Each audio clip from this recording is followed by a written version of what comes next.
It's the final live stream of the season. Then we go on break. And by break, that means we just ride more shit for review. 146 reviews have been done, are finished so far for next year. So we're ahead of schedule. Yeah. We're ahead of schedule. Hopefully you guys watched the phase video that just came out yesterday. Surprisingly, there was only 2 closers in there. So yeah, that's good. We are giving away a snowboard and other prizes today. Maybe a set of bindings. Who knows? Maybe a set of bindings. Just saying, they're there. There's stuff all over the wheel here. Jumbo sticker packs, small sticker packs. TC might even pop a button for you if you're lucky.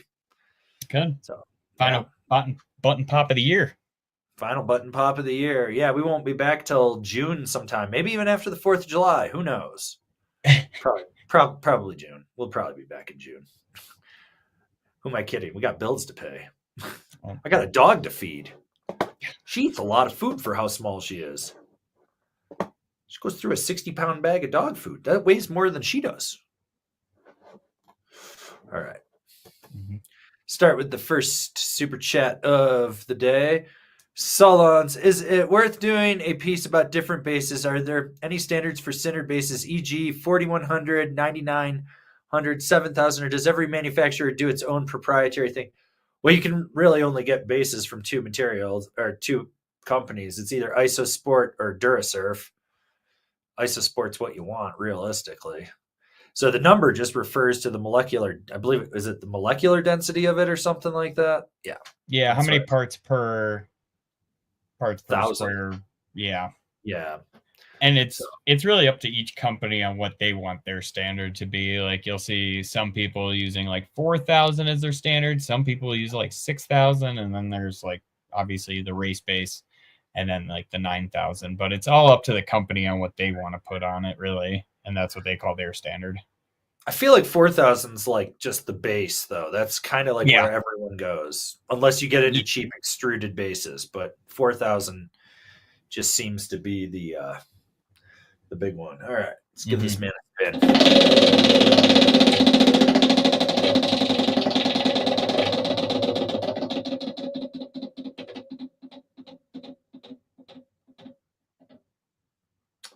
Click the links. All right, we'll go down to Freddy Rat. Thanks for the angry and enthusiastic reviews. If you can identify with it, question: 150 pounds, 10 fuse boots, Ride Kink 151 new, or a 154 wide refurbished test board? I mean, the fuse is not a bulky boot, and you're 150 pounds. I would probably go with the 51 because it's going to be easier to flick around and jib with.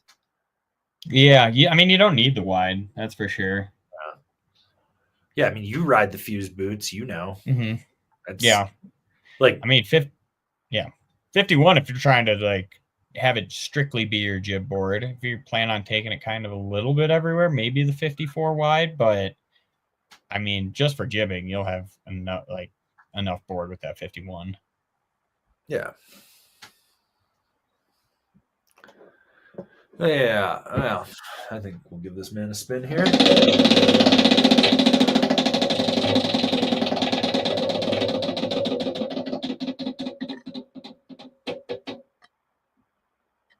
Oh, do not win a set of phase bindings. You do not win a set of phase bindings. You did not win a set of phase bindings.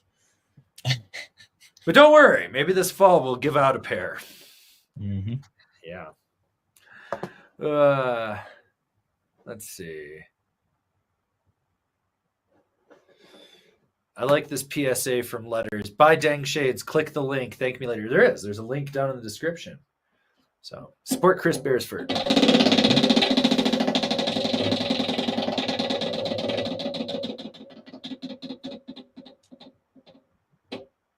Oh shit. We got a jumbo sticker pack for Letters. I got it. Yeah, mark that down. Let's see. I'm gonna scroll down here and see who's doing something. I do want to because this is just a good one from Bart Simpson's head. Oh, and how about a future review of that new binding system everyone's raving about, but presented by John Travolta and Nicolas Cage? They could title it Phase Off. I'm here for this. That is Someone great. left a comment on the Phase video that was like, Mom, it's not step on, it's just phase. I was like, I can get with that.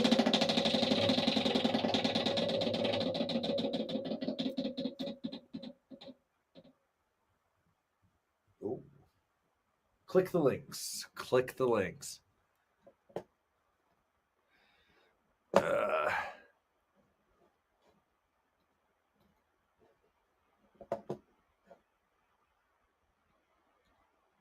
Let's see. I like this one. It's for you from Milo. Question for TC. Is there a major difference in the Jones phase binding versus skate tech version in how they ride? Yeah. Yeah. So the regular version with skate tech, it's going to be damper because you have a way thicker footbed on it. And then on the regular version, you'll notice the chassis just feels a little bit more rigid. So when you're putting power to the edge, you feel it a little bit more lower than you do on the phase. Where on the phase, they do have a stiffer ankle strap on it, so you'll actually feel that stiffer ankle strap. Where on the regular ones, you can flip that, make it softer if you want that sort of thing. But the phase strap is actually just stiffer all around. Where when you go to mold it in your hand or just play with it a little bit like this, you'll feel like it's a lot more rigid. So that's the main thing. And then the toe straps as well are different, where those ones aren't going to be quite as malleable as the regular ones. So when you strap in with the other ones, they'll just keep stretching. These ones don't stretch at all. They're a lot more rigid. And there's no skate tech. So. No skate tech. I mean, well, in the skate tech, that's going to change the power dynamic. Yeah. That's the thing.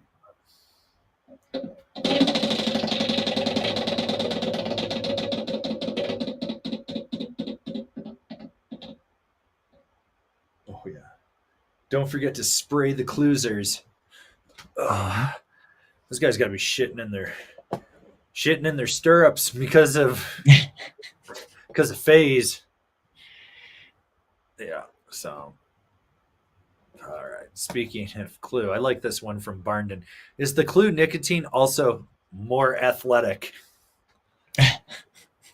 Fucking Buckhouse came out because they're doing that Clue 2.0 binding. And he's like, it's more athletic. And I was like, what does that even does it mean it's stiffer? Does it mean it's built better? What the fuck does it mean, you retard?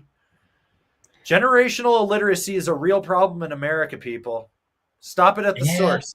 Teach your kids to read. I don't know how binding can be more athletic. That one's a brain teaser. That's a tickler right there. But the clue nicotine. Is it a Zin patch that you that's stirrup shape that you put around your ankles inside your boots? Yeah, probably. You probably just kind of put it on the back of your calf. Is that how that works? Yeah, instead of a detox patch, it's a nicotine patch on the bottom of your foot. Yeah, just fucking pure nicotine. You know, some closers out there slapping it on their ball sack. Yep. Yeah.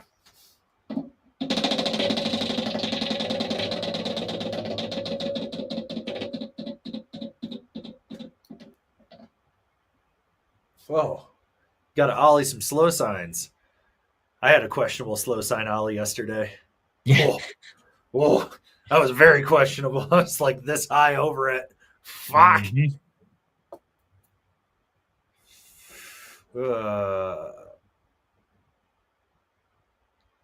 right.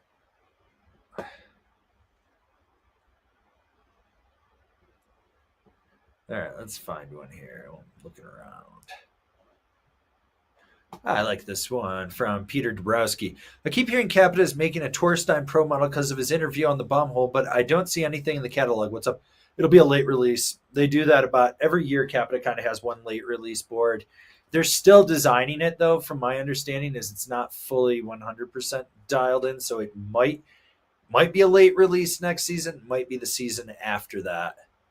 So. Yeah, I mean, when I watched the little video that Tribute put out on it with Torrigan, it sounds like he's still very undecided on a lot of that board, where he was talking about the nose shape all the way to where the inserts sit.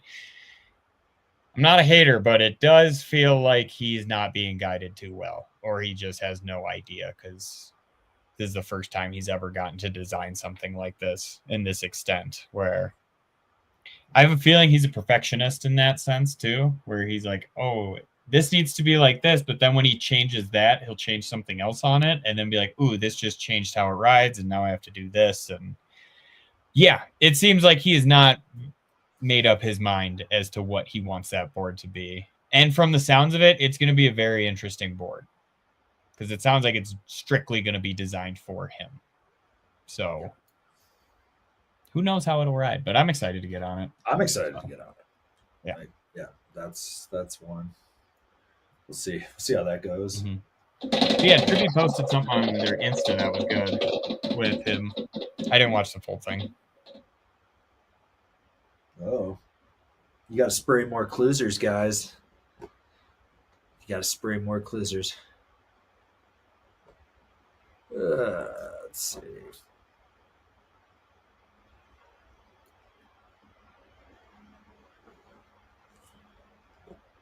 Let's see.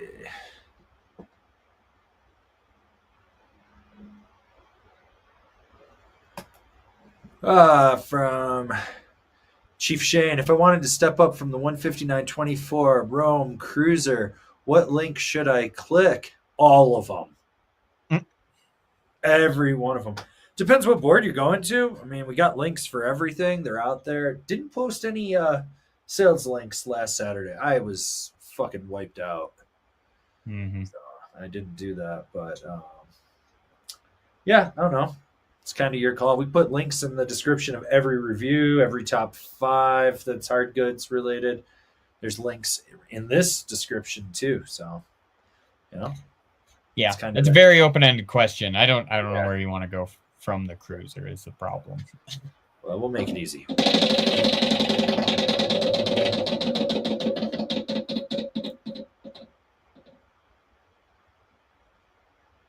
Got to click the links, all the links. Mm-hmm. All of them. All right, we can take this one from Centauri2410. Hey guys, excellent review of the Phase bindings. Phase? What's that?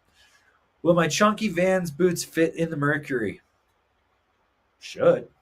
As long as you buy the right size, it should, yeah. Yeah. Unless you're in the size, I think if you're in the size 13 or 14, that's going to be the issue. Mm-hmm. Like if you're in the super biggest size, they're probably not going to fit as well. Yeah, but if you're just in like a 10, 11, whatever, you'll be fine. But yeah, it's the chassis low is wider. The heel cup's not that tight. Like I don't have any problems with my boot getting in and out, so it might be a little snug for you, but that just means a little bit better response. Or you just got to take a Dremel and shave down that chunkiness in the heel so it sits in there. Yeah, that rubber, that extra rubber. So, yeah.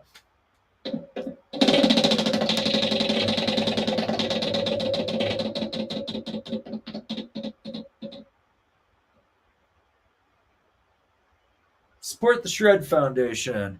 We've got a link to shredfoundation.org. They're doing a fundraiser right now. If they can raise 15 grand, they have someone that will match them for 15 grand. So that would be 30 grand. So it'd be a cool thing if you got some money to throw at them. Mm-hmm. So, all right. From Lightnar, I know you both have worked in shops for years, so I had to ask, how the fuck do shops afford to blow shit out at the end of each season? How much money are they actually losing? On hard goods, you only make about a 20% if you sell at full price, so they're breaking even basically. Yeah. At that, if not, they're losing it slightly. It comes down to good service. Soft goods, you make more money than anything. So like a t-shirt has the highest markup and stuff. You know, you're kind of hoping to blow everything out peak season. So when the postseason hits, you're not sitting on a lot of stuff. Mm-hmm. And a lot of shops, like especially in Colorado and Utah, just in the Rockies in general, they all have rentals, and that's really where they make their money. Like rentals keep the shop open, Like sales keep them core. It's just what it is. Yeah. Like if you buy a Rosinal rental board, set up one board, after I believe, at least when I worked in the rental shop, it was 5 days at full price rentals. That thing was already profitable. And if you've got it going out 7 days a week for 180 days, 6 months of the year, you're just cashing it in. My favorite was when I worked for Holiday Valley, because we had night riding. So after 4 p.m., it would switch to night riding. So like you'd rent stuff during the day to the day groups, and they'd have to return by 2:30, 3 o'clock. And then at 4 o'clock, the night crew would be rolling in to rent, and you'd be sending those rentals right back out at full pop again. So you'd get it twice. And at the time, I think it was like $40. So you were making $80 a day off it, basically. So that's kind of where you make your money. But yeah, the hard goods margin isn't that great. Like some companies offer it better with other things. I mean, if they would do 2-year graphics, they could raise their margins a little more, because the window wouldn't be so bad. So yeah. But yeah, I mean, they're not making shit at the end of the season for any of the hard goods. No. That's why they're carrying longboards. They make more money off those. So yeah, no, they're making more money off selling you a skate shoe or a t-shirt than they are selling you a binding. So like when I worked at MSO, I mean, we made, like you said, our money was made in rentals and bike. We made so much fucking money off bike in the summer and the spring, summer, and fall that, because I think at one point we had something like 1,200 boards in the shop and something like over 400 models, because we had an absurd wall. That's counting our closeouts and shit. Like we would be blowing shit out. Like I swear to God, I think I sold an old Forum Star that was like 4 years old for $35 one season. We didn't make shit on that. But the other thing was we were big because we were owned by Vail. I remember the 390 Bosses. We bought those. We were buying them on the previous years on closeout from Rome, and our cost on them was $16 a pair because we bought so much shit in bulk. So like, because my employee cost was $29 a pair. Everyone got Rome bindings for Christmas that year. Everyone. Sorry, Mom, you're getting bindings for Christmas. I don't even snowboard. Shut up. They're yours. But that's the thing. Like if you're buying in bulk too, you do get a better price. But like a small shop, no. So, all right.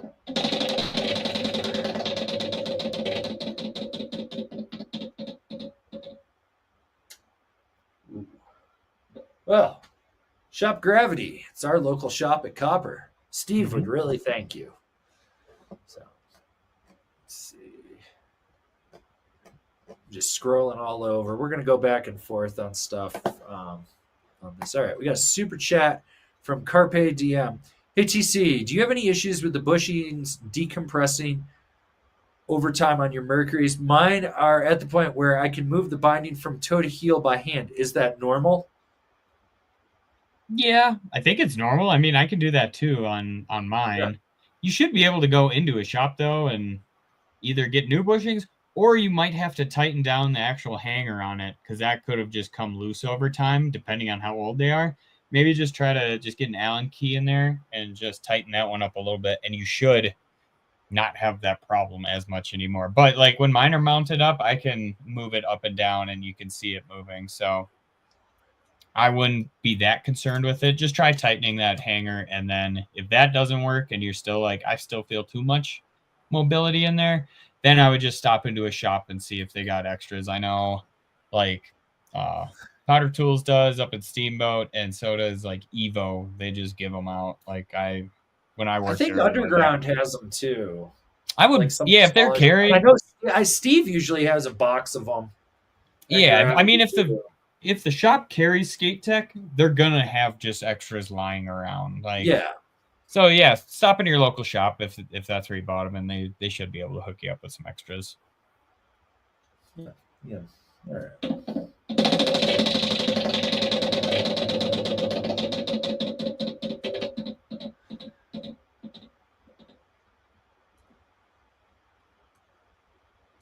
Small sticker pack.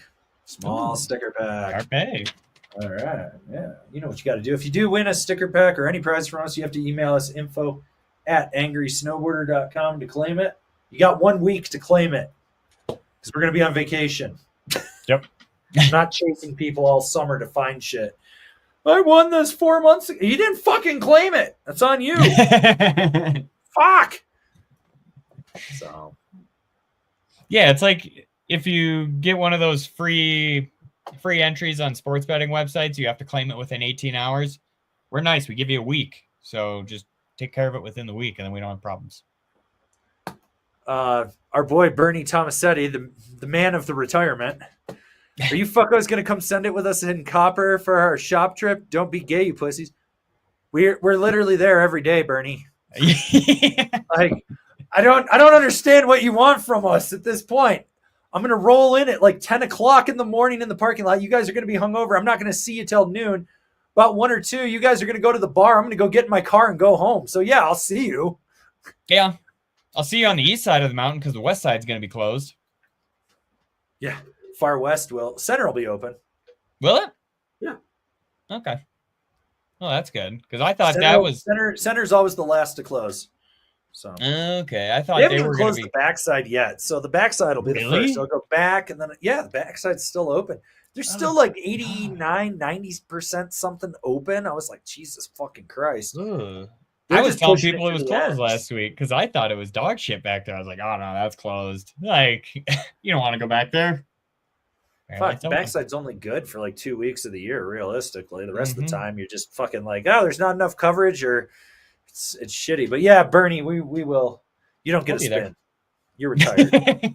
You don't get a spin. I'll give him a spin. That's fine. He's going to win a snowboard. I was going to say, if he does, we're not giving him that snowboard. No, but you have to pop a button for Bernie. Oh, I'll do it for Bernie.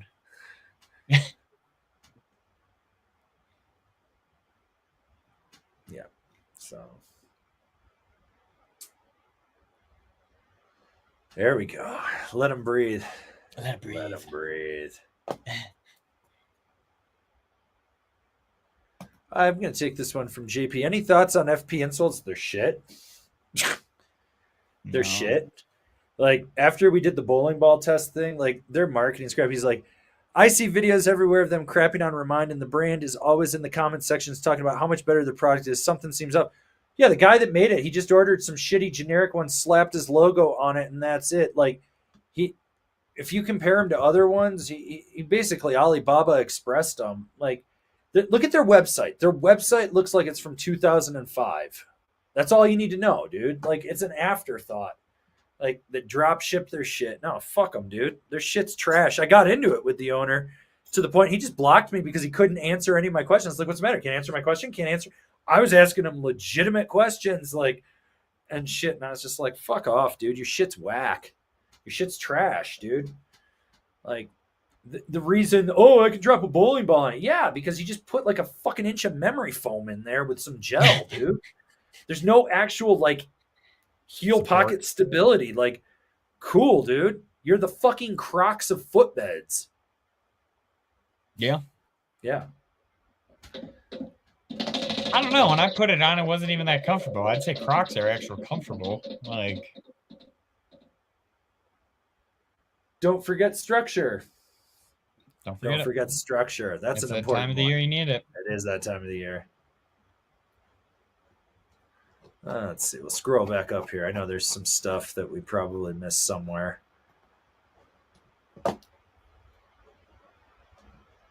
Let's see.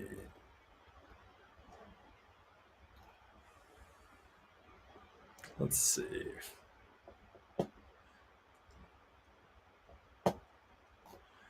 I'm trying to find good questions here.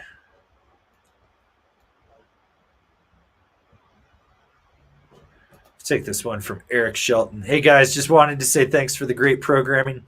Grab some crab rangoons and have a good summer. It's not even summer. We're just disappearing for friggin' technically, we might even be back at the start of summer. Like, that's the thing. It'll be like we come back, we do like 2 live streams, 4th of July hits, we don't do shit, then we're back again. Like that's kind of how we do things. So yeah. No, thank you guys for coming here.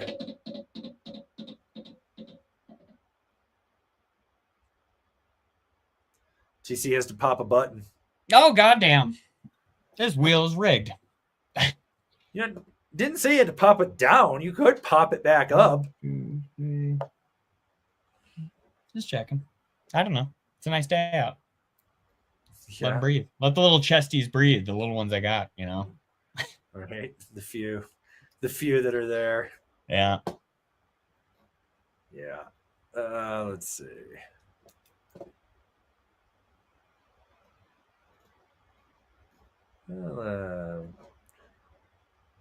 We'll take this one from Saulans.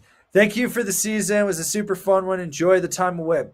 If I want to make my own full wrap katanas, can I buy aftermarket full wrap heel loops from Battalion of Rome? If so, where, how? Thank you. I don't think they actually sell those as spare parts. You'd probably have to contact warranty department. I do know though, like, fuck, do I have a set in here? Give me 1 second. Yeah, they're in front of the desk. So theoretically, because these were ASIM wrap ones, like, so you can see on the old base plate, this is the old one. It's not there, but let me grab some of the new ones.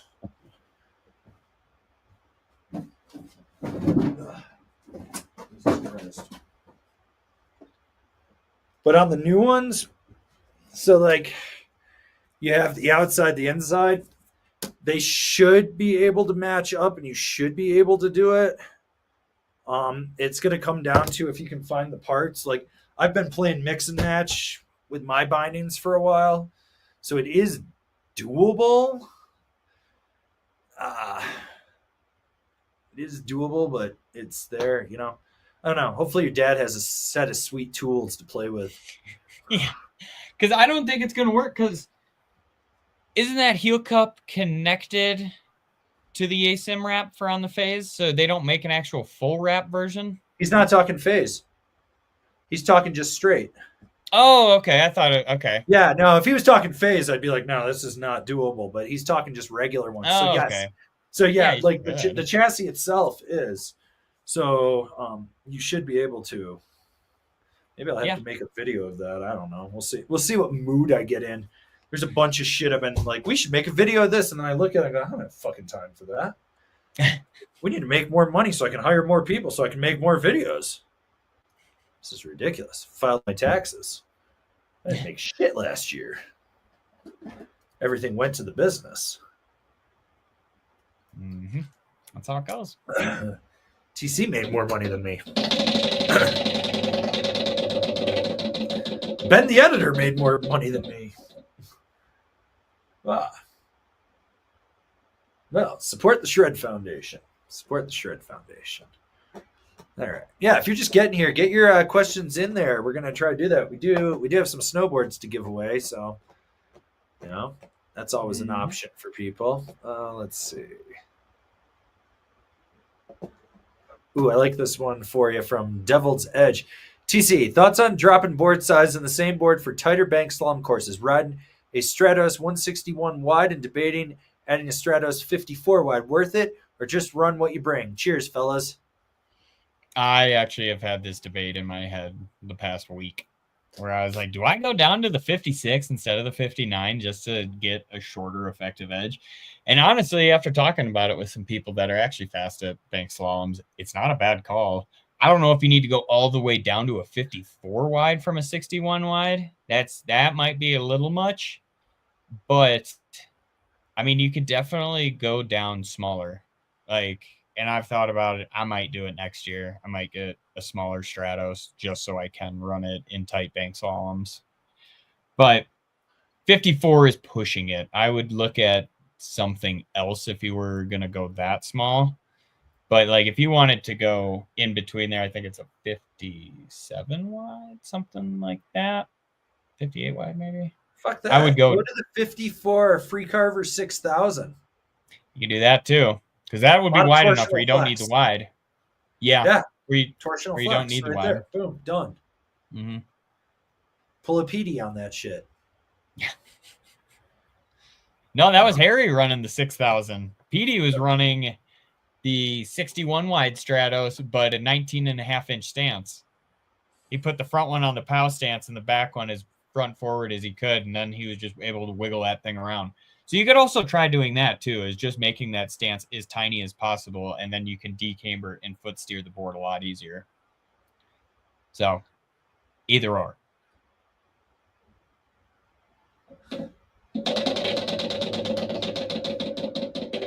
I mean, a real man would just run the 203 BBC. It's true. There were a bunch of dudes. You gotta pop a button. Again? Yeah. We're running out of buttons. You rigged this wheel. Gotta get nipples out, baby. Summerfest. Free the nipple. Yeah.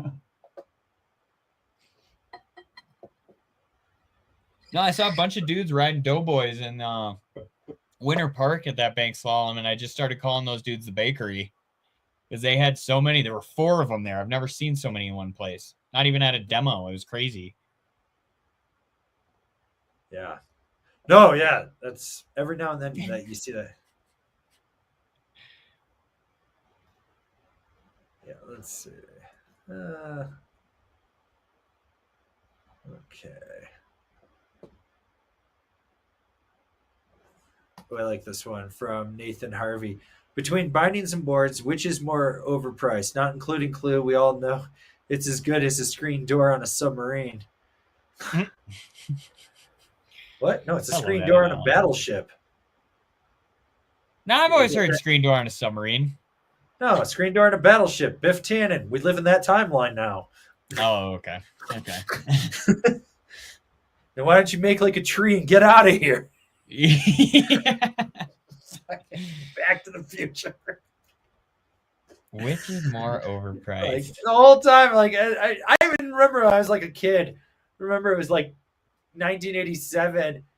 We had my uncle's Beta, his extra Beta VCR player, and he had all these pirated movies my cousin had taped off of like HBO and shit. And then I was home with chicken pox, and I was just watching that shit over and over again. And I was like, God, Biff Tannen's a fucking moron. I'm like 5-year-old me like that. Jesus Christ. What do you think more overpriced? More overpriced, yeah. Here's the thing, like, there's overpriced boards. Like, I think that Libtech Cygnus is stupidly priced for what you get. It's like $1,200 or something like that. Mm-hmm. You know, do I think people need a Megadeth? No. Do I understand why it's priced that way? Yes. But like that Lamborghini board that all the women influencers bought, and they're like, I'm going to learn to snowboard on this. I was like, you're going to die. It's a capital warp speed. You're fucking dead. Yeah, with a high-end construction. With a higher-end construction, but it's got a purple finish. So, you know, you can have it in the background while you're flicking your bean on your OnlyFans videos. You know, it's but bindings, I think, is where we're really seeing the stupidity of like the price of stuff, where I'm just like, most people just need a good mid-flexing binding that holds them down. They don't need, and I say this as someone that rides a super high-end binding. The black label, do I need a black label? No. Honestly, the first year black labels, I probably should have just grabbed a couple sets of Vices because they had the pivot mount back then. It was it was almost the exact same binding. I just didn't have the carbon in the base plate. That's the only difference. Like, no. Like my favorite is this dude popped into the Discord. He had every size of Megadeth and a couple Megamercs, and he's like, the 56 is just too athletic. And I was like, what? What does that even mean? Dude can't even carve either. Yeah, I think definitely bindings are, and you notice it when they didn't sell, and then you can buy last year's, because I remember seeing a lot of places overbuying a while ago, and it's like, yeah, you could buy like a pair of rodeos from Ride for like $150 when it was originally like a $280 binding, stuff like that. where it's like construction of boards takes a long time. There's a lot of hands that touch it and do like in a lot of geometry that has to go into it. With bindings, you just kind of fiddle with materials a little bit more, like ankle straps, that sort of thing. But once you get down like the heel cup and all of that, especially if you're union, you're not changing. You're buying 500,000 metal horseshoe heel cups, and you're just throwing them on every binding that you make pretty much and getting them in different colors. So I think bindings are more overpriced.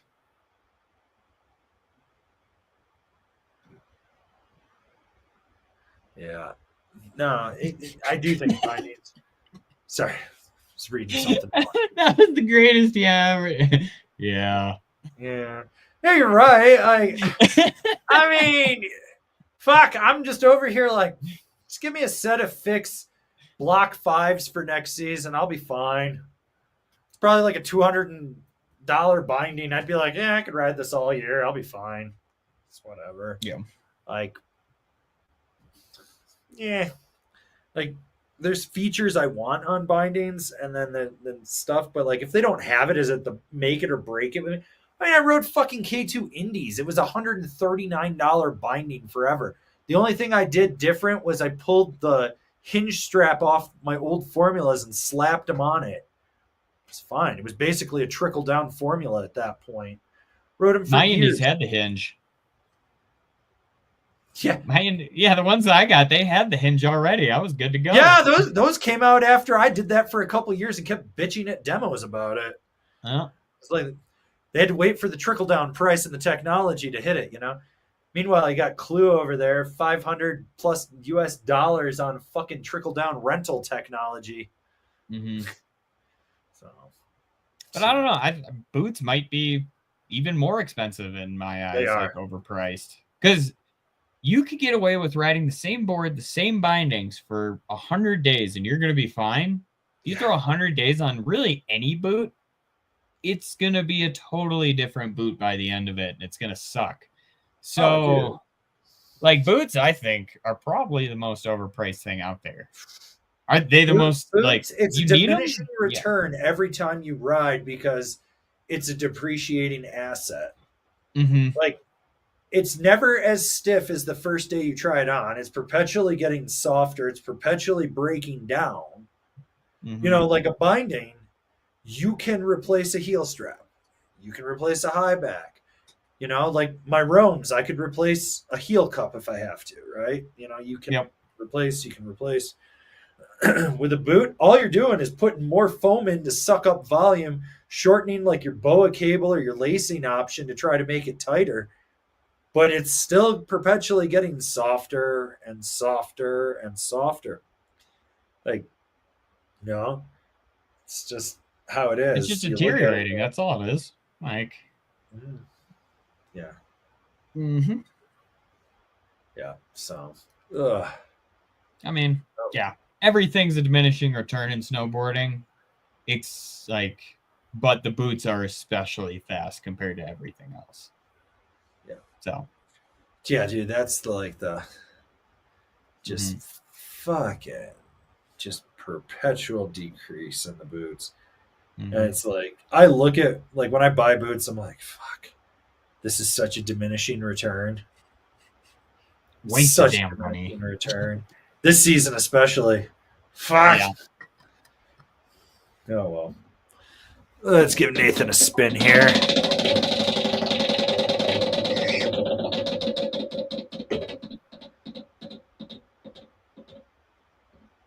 Click those links. All right, we got Angel Garcia. Just wanted to give a shout out to Shoreline of Tahoe. Those guys rule. I haven't been in Shoreline in forever, but it was a cool shop whenever I go visit Tahoe. Like, those guys are legit. There's some cool shops in Tahoe. You got them. You got Donut Shop with Corey Smith. You've got Tahoe Board House up there by Donner. So, you know, there's some good shops in Tahoe for sure. Is that one of them calling? No, that's my grandmother that's 96. Oh. Tell her to tune in. It's my uncle trying to reach me. I know it. Oh. I'll deal with him later.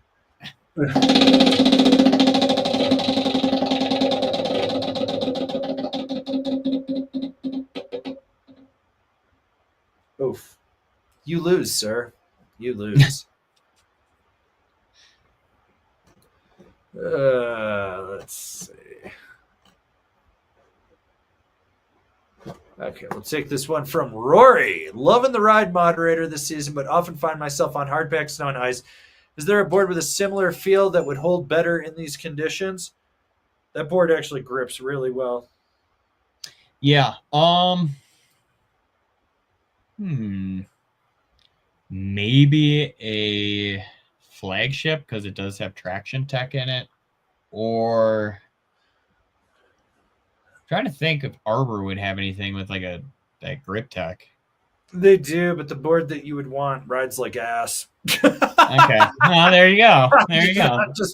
I'll be honest. The one that would fit that bill for that category, it rides like ass. Like a LibTech Dynamo will get you dialed in on that. Yeah. Let's see what else in there. You could do a nerd superposition. Maybe like a stranded. No. Rosinal definitely has something in that category, but you might find that too stiff. Let's see, because that's the Resurgence? No, it's not the Resurgence. It's the one. What the fuck is it? It's not the Resurgence. It's the other. The Revenant. That's it. Okay. That might be a little too stiff for you, but that would do okay. So yeah. I don't know. Mm-hmm. Realistically, man, if you're lacking edge hold on that ride moderator on firmer or icier snow, it's probably a U issue because the way that sidewall works and how it grips exceptionally well on there. Check your edges to make sure they're sharp. And also realize because of the camber profile on that, stop trying to drive it way out at the tips. Steer it more underfoot when you get on ice. You'll be fine. There you go. Yeah.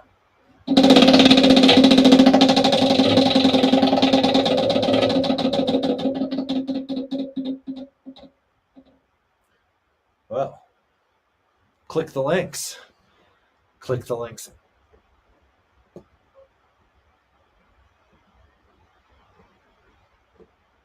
Okay. I do like this one from our boy Chef Drew. Shout out to Benny P at Nitra.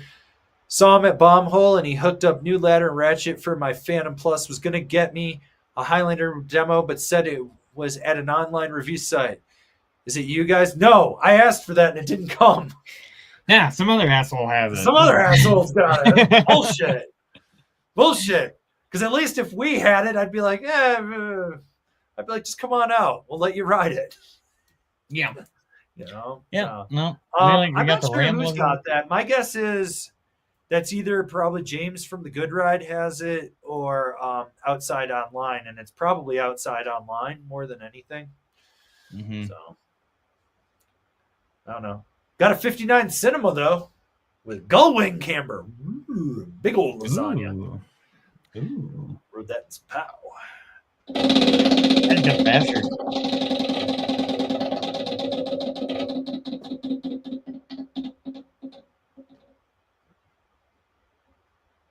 Avoid the clap. That's just good life advice. Mm-hmm. Yeah. Let's see.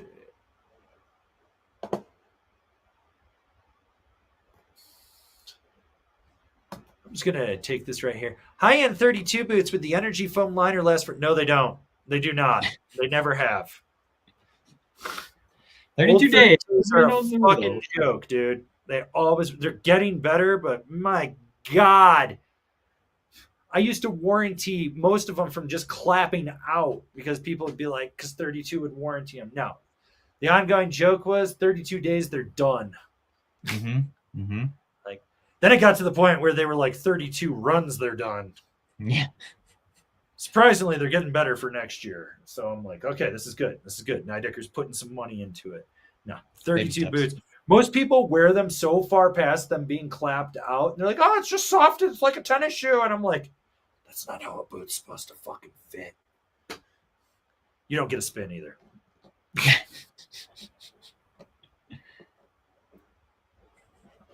Let's see.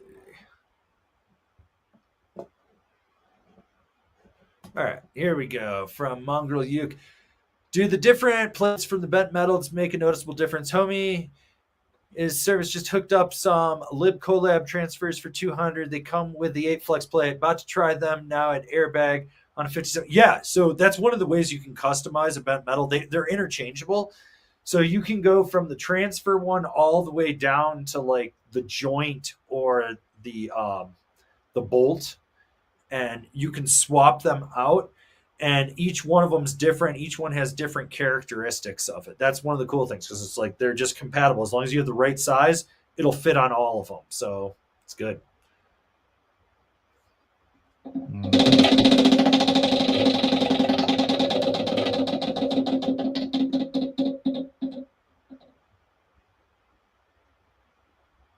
Don't forget structure. Might not need that though going into the airbag. All right.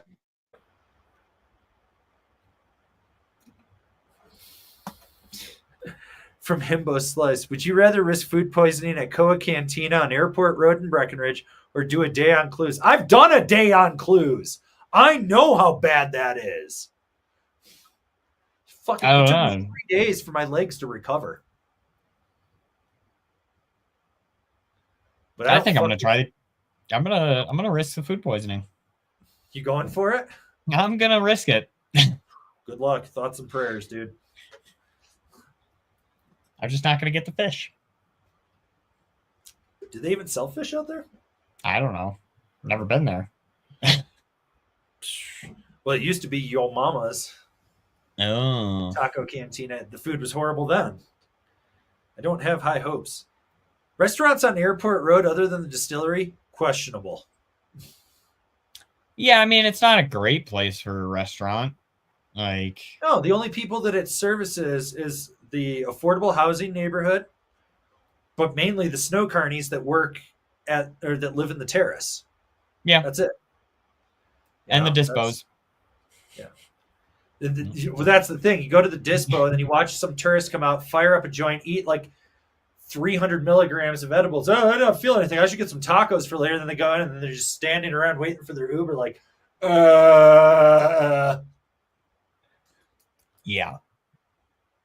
Yeah, it's I stay away from those ones. My old roommate years ago was driving Uber and he's like, dude, whenever I get a call to the dispo, I know I'm going to get a fat tip. Yeah. He's like, but they're so out of it. He goes, this last guy, he got in and he's like, man, I am incredibly high and I have no clue what I'm doing, but I need food. So he took him to the Euro cart and walked him over there, ordered all his food for him. Homie gave him like $100 tip. He had to drive him from Airport Road to the gondola. So he drove him from Airport Road out to Park Avenue and then back to the gondola. That was it. He's like, dude. And it was surge pricing on it too. He's like, I made like $125 for 30 minutes. I was like, hell yeah, dude. That's good. Yeah. No, that was funny, man. I don't know. Saw someone trying to hitchhike from the dispo the other day when I was driving by, and I was like, that's fucking weird. There's a free bus right there. I was gonna say there's one literally right outside of where all of the dispensaries are. I know. He's hitchhiking. I was like, so high they couldn't read the times. The bus stop was talking to him. Well, the dude had weed, gas, grass, or ass. So he had some grass to smoke. Ooh, try again. Oh, so close and both.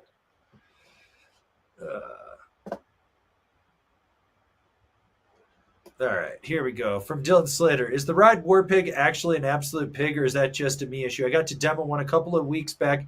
Wanted to throw it at the guy that recommended trying it for wasting part of my day. I mean, if you don't understand what it's for, it's probably a you issue. I don't know. I own one. Got no problems with it. The shit out of them. Yeah. I think it's a fine board. I'm kind of in the ballpark where I'm almost over like volume shifted boards. Just give me something regular, but it's still fun to get on. Like it still rips a carve, especially with that slim wall on it. Like it carves so much better now. It's okay. I think we're getting out of the volume shift era. We're going back to big boards. So Capita, we need the 210 Big Ron Burgundy. Yep. The Big Ron Burgundy snowboard. Mm-hmm. That's what I want. Call up Will Ferrell. Let's get a photo of him holding the Burgundy snowboard, and it'll be the Big Ron dressed as Ron Burgundy. Yeah. That's what I want, you know? Can you pay for a cameo of that one? Is he on Cameo? Let's find out. I doubt it. I feel like he actually has money. Like, yeah, you say that, but that's my guess. I don't think he'll be on there. Or if he is, he's expensive. He's not on there, but we can get the Ron Burgundy, Ricky Bobby, Buddy the Elf, Will Ferrell impersonator. He's $75. What about the guy who does sports on Anchorman? Can we get him? The bald guy? Oh, David, whatever his name is. Yeah, it's not David Duchovny, but I want to say no, not David Duchovny. We could get David Arquette. All right. Actually, how much is David Arquette on there? How much I want to know. This is our new thing. We're like figuring out who we can get on Cameo to do ad reads for us because it would just be funny. David Arquette's cheap. He's only $100. Fuck. That's not bad. That's affordable. No, that's great, man. We can get Deputy Dewey to fucking read us some shit.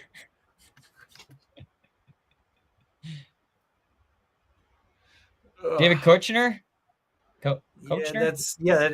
He's not on. Wait, is he? Jackoff found it. $199. All right, he's pushing it, but it might be worth it. It might be worth it. That might be worth it.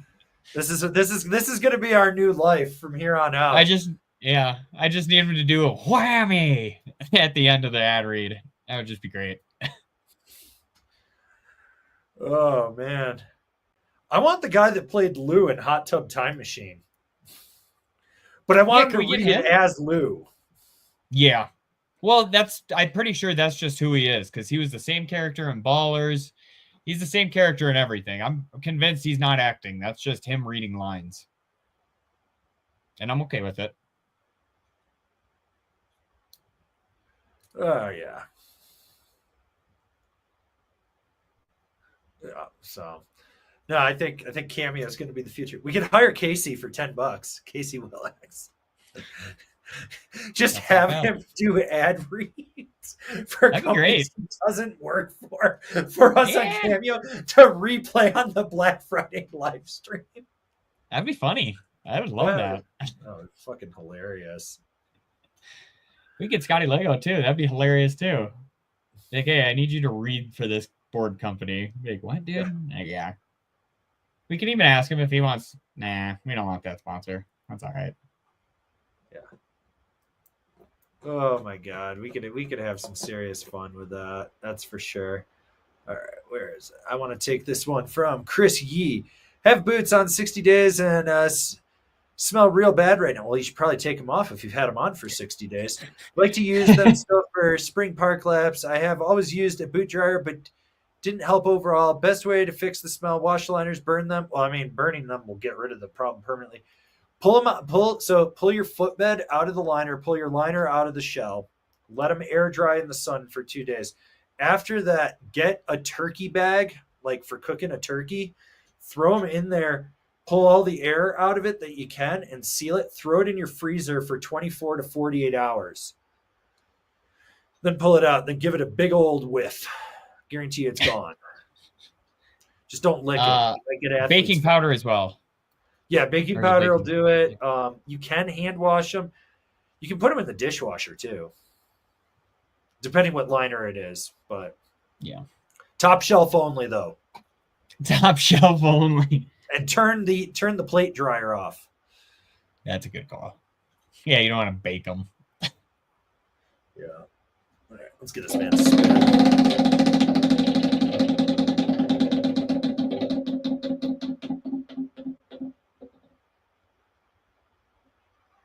Oh, well, Chris just won himself a small sticker pack.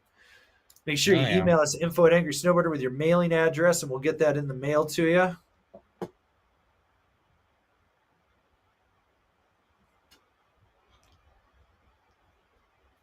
Wonder if that's the same Chris that I worked with at Evo.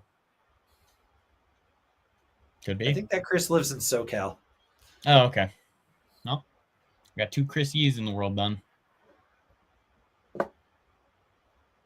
Baking soda, not baking powder. That's our bad. What? No. You put flour in there and then hit it with some fire and see what happens. It's like I love when I see those videos of people like, I'm gonna prank my brother by putting flour in the blow dryer, and then they start on fire, and you're like, you fucking idiots, you have no clue how flammable flour is. Oh yeah.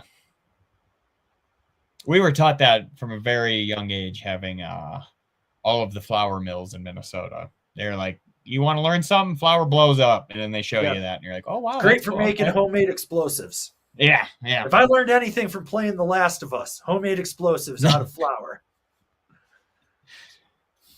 So, did you play the second one? No. I didn't either. Yeah. I don't know. I don't know. I thought we finished the story with one. RoboCop Rogue City now. Basically, you're just RoboCop shooting people in the dick nonstop. Fucking, I was like, I bet you I could shoot this guy in the dick, and I'm like, and then he grabs his crotch. He's like, he shot me in the dick, and I'm like, that's fucking amazing. Or you can shoot their hands off, and I was like, well, RoboCop got his hand shot off. My turn to shoot their hand off. I love the movie RoboCop. It is such a good work of satire.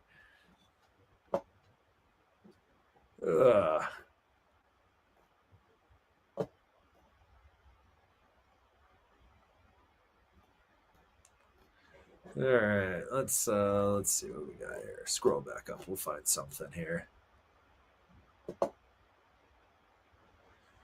right, from Jesus Pieces X. Jesus? Could be Jesus. I don't know. Is the Yes Fridge Master good for intermediate park or spend extra for the Great Series? I mean, yeah, it'll work. Yeah. If it's got the camber profile and the shape you want, yeah, fucking do it. Greats is awesome. Good old mountain board. TC. I love the Greats. I rode it yesterday. 2 days ago? 2 days ago. 2 days ago. Super fun. Love that thing. I think it got a little softer than the previous model I rode, but that's just because they added a new version of it. So I'm like, you know what? That thing was rad. I loved it. Yeah, the Extreme. I got on the Extreme and I was like, oh man, this thing's fucking amazing. Mm-hmm. It's just, there's really not much different. It's just ultra lightweight material and shit in there. And I was like, oh damn, this thing is such a good all mountain freestyle board. So yep. Yeah. So, all right, let's give this man a spin. No whammies, no whammies, no whammies.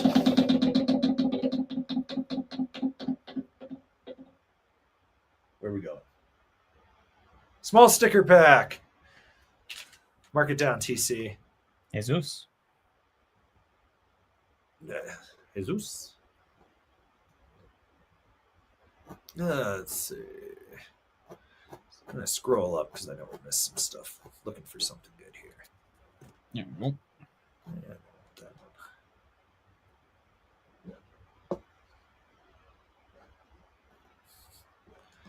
one. Let's see.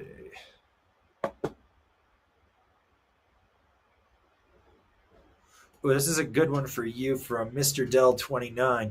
TC, will the float insert on my Stratos help my skill issue in a pond skim? I mean, it could. It depends on how wide your stance normally is. Because whatever the reference stance is on the board, that's what that POW insert is. So, like, my 59 has a 23.6 or 23.8, something like that, for the POW stance, so I can't use it. But putting that front foot back more would definitely help because you have more nose to just naturally be, like, just tilted back. So I don't think it would hurt. POW water, you know, it's all liquid, or it's all H2O in some form. So I don't know. When's the last time you've done a pond skim? I want to go to space and go snowboard the moon. Yeah. Space. When's the last time you've done one, a pond skim?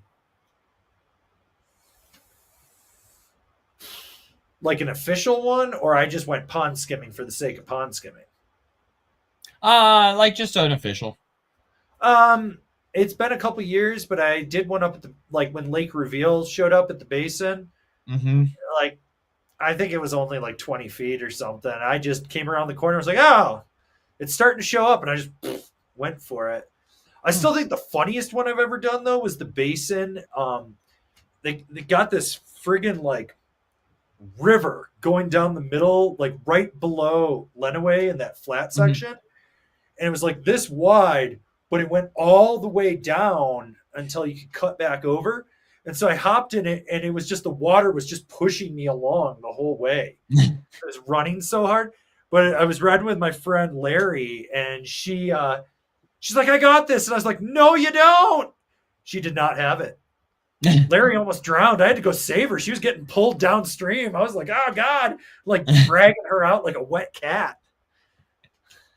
I think that was the last time Larry tried to do a pond skim. That's fair. Now she's a trad wife. So sad.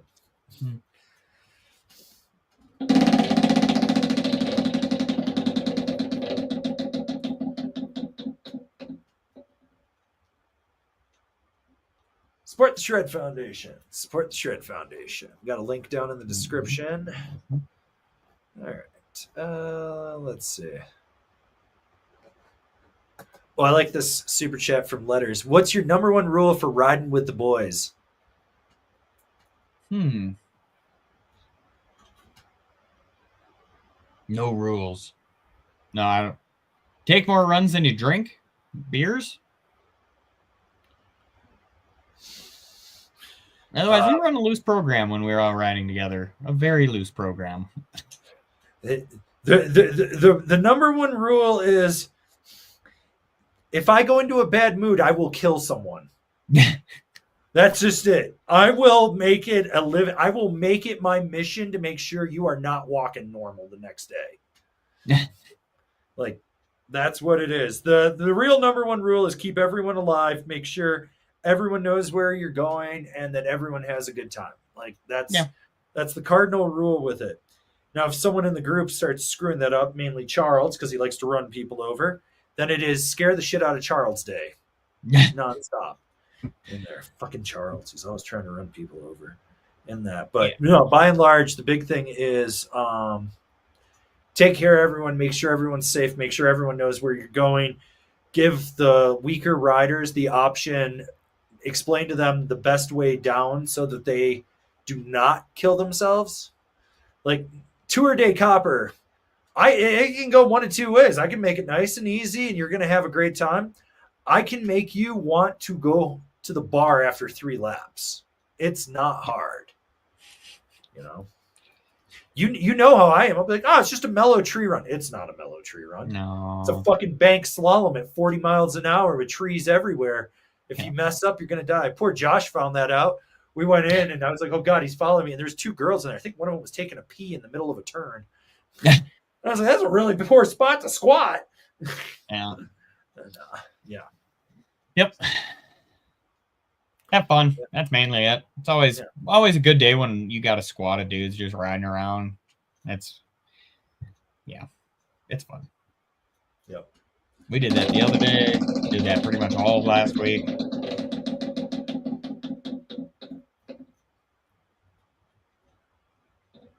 Oh, we got the reverse spin.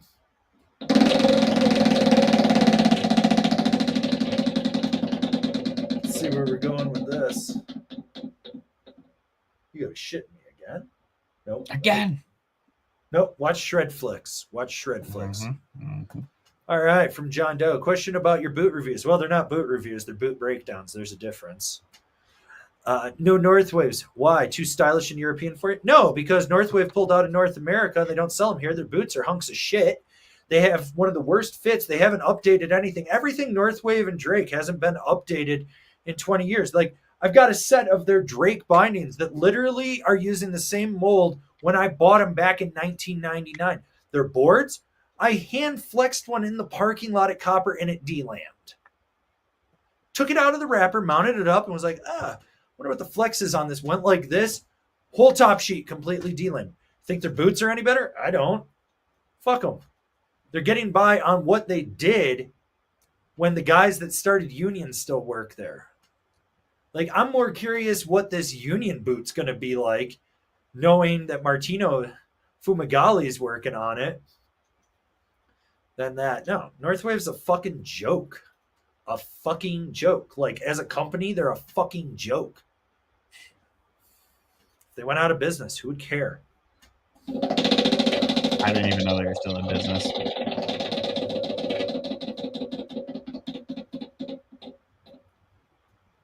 Don't forget structure. Let's see. Take this one, super chat from Lady Dean Landia. Is there any news on Phase Women's Edition? Thanks for a great season. Only 240-ish days till the next. Oof, that's a long wait. There will be women's bindings. They just, as I was told, there wasn't enough money in the banana stand. But they, for 2027, there will be women's stuff. Mm-hmm. You know, so yeah.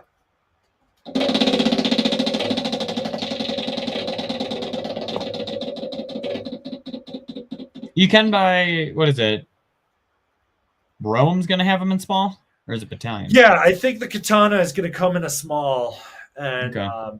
And that should fit to a women's 6.5? A 7? 6.5? I think it's a 6.5. Remember to shop gravity. Shop gravity. All right. All right. Take this one from Life is Rice. I know in the Phase video, TC has been reviewing mostly with the Mercuries this past couple of months. Is it because the Mercuries were your favorite amongst the 32's battalions in Rome? No, that's because that's what I was given. So I was like, you know what? I'll ride them. And then I just like, I had a week on them before like our season actually started. And I was like, I like these bindings. Like, would you mind if I kept riding them? And they're like, keep them. See like what you think of them, all that stuff. See if there's any weird stuff that happens with them. So yeah, I just wrote them, and that was that pretty much. Like, yeah. TC kind of just ended up with them by happenstance. He's like, well, it was like, yeah, I kind of like them. And then one day I was like, hey, we got to start doing reviews. And you're like, shit, I rode these with the Phase Mercury. So I was like, well, I guess you're riding those all season. Yeah, whatever. You know? It's fine. I mean, what better way to product test them than actually just ride them for every single review and figure out if there's anything going to be wrong with them or if they're actually hunks of shit. But I haven't had any problems, so I'm all good to go there. Like, I don't think it would have really mattered what Phase 1 I rode. I would have been happy with all three of them. 32 would have been a little soft for some boards. Like, if I were to take that would be the one that I think would be questionable, because I think it would just, like, if you were on a free ride board, I think you'd be miserable. Yeah, depending on the free ride board, probably. Like, if I was on, like, a deep fake or something like that, it wouldn't be fun. It would be like, okay, here we go. We got some rally tires on like, a supercar. This is going to suck. Yeah. But, like, no, I think it's fine. I mean, all of them work well. And, like, the 32 one really isn't that much different from the Jones one, just a little softer. So I could have got away with any of them. Like, the Rome and battalion ones, from what you said, they sound just as comfortable as regular Rome and battalion bindings. So they're the exact same binding with just a couple added pieces to it. That's it. Like, when you ride it, it rides with it. The only difference is, like, on the katana phase, you lose the ability to cant the high back as well as rotate it, but I don't use either of those. So, like, if that's not an issue, it's a non-issue. Because you still have the pivot mount, so you can adjust that. And the other thing is they have 2 degrees of canting in the footbed because it's a different chassis. That chassis sits a little higher and it's a little more rigid, but otherwise, like, most people honestly aren't going to notice, except for maybe those weird nerds that are commenting in the Phase video talking about that their heel's going to boot out because it sits bigger and shit. Like this is what I love, right? Like, they're trying to say that the heels on these are going to be super different. Like, if you look at how much more it sticks out, and I was like, yeah, because this little flange right here, when it's locked up, that sticks out about 2 millimeters, is going to make all the difference. Even though the heel of your boot's probably going to hit. Get a wider board, you nerds. Hold up that 390 again, really quick. Turn it for me to heel cup so I can see the heel cup. Other way. The heel cup, look at it. You could see the high back sticking lower than the heel cup. That argument is null and void now. It's the same amount. Like, yeah, it's about the same. Like, it is. It's, I don't know. People will try to find anything for it, and the funny thing is, maybe if those guys just shut the fuck up, got off the internet, and snowboarded more, they'd ride better. Yeah. Stop going on Reddit. You know? I don't know. So, all right. Let's give this guy a spin.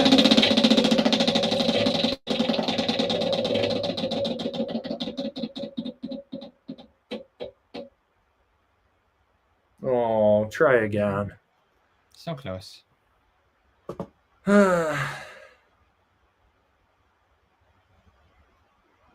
Let's see.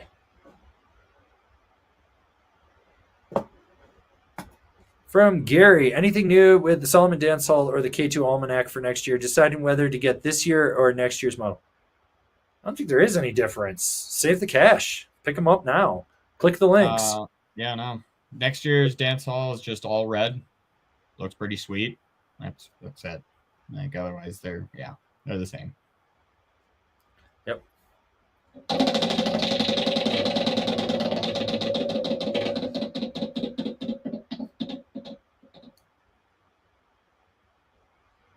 Shop Gravity. All right. Got a super chat here from James Lee. Have you guys tried the 26 Jones Mountain Twin or Tweaker with the new carbon flex stringers? Any noticeable difference to the current version? Fucking snap. Those things have some serious pop to them now. Like, way more than they've previously had. So. Yep. Yeah. Like, they boost more.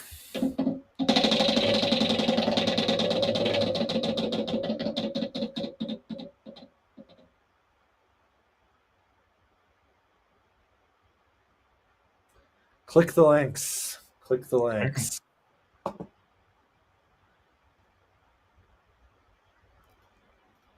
right, we'll take this super chat from Benny Benassi. Auto Plus, Megadeth, Tweaker, Assassin Pro. Have I overlapped my quiver? Should I sell one? I have Atlas Pros, 2025 Falcors, and Ultras. P.S. Sorry for the questioning the death review, TC. I mean, yeah, you have some overlap there. Like, I mean, if I had to choose, like, I'd probably just dump the Assassin Pro and keep the other three. I was thinking dump the Auto Plus. Because the Assassin Pro, daily driver. Megadeth, not going to be your daily driver. You take that one out on nice days, whatever. Well, it depends what year Auto Plus and what country it was made in. If it's made in Poland, it's stiffer. If it's the new one from this past season, then it's softer. So I can see where you're going with that. I run off the assumption that everything is current or close to. But you're right. Like, Assassin Pro for everything, like, yeah, the Megadeth is a special occasion. The Tweaker is you're just going to go out and hammer the park. Mm-hmm. So. You'll probably have the best resale out of the Auto Plus, though. Yeah. All right, let's get this man a spin.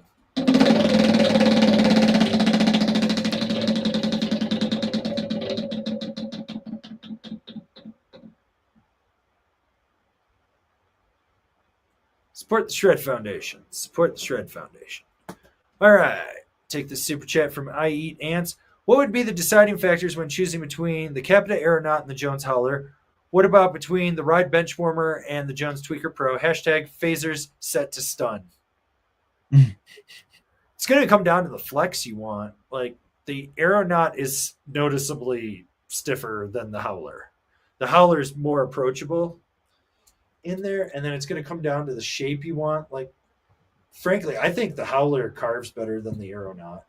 Well, yeah. It's got so much more taper to it than the Aeronaut does. Yeah. And it's just the side cut's better. It's more forgiving to carve. For snap, I think the Aeronaut beats the Howler. Mm-hmm. But you have to work for it more. Yeah. The Howler is easier to pop on. I don't know. What do you think about the Benchwarmer and Tweaker Pro? I mean, Tweaker Pro, if you want something aggressive that has 0 rocker in it. Benchwarmer, if you want something a little bit more damp. It's also going to have an asymmetrical side cut on it, so you're going to have to think, do you like that, or do you just not give a shit? Because that's going to be a huge factor in that board as well. Otherwise, both of those are going to be able to like go all mountain, that sort of thing. But, I mean, if you're looking for something strictly like park, probably the Benchwarmer over the Tweaker Pro, I would say, because the Tweaker Pro will handle stuff. I know you said you folded the nose on it. But, I mean, I had 0 problems. And it also depends on your weight, too. Like I didn't fold the nose on the Tweaker Pro, just the regular Tweaker. Oh, I thought it was a Tweaker Pro. I haven't ridden the Tweaker Pro. Oh, yeah, he didn't have one this year, did he? No, I didn't ride it last year. I rode the new one now, but I didn't fold the nose on that. It was the Tweaker and that was the first year Tweaker.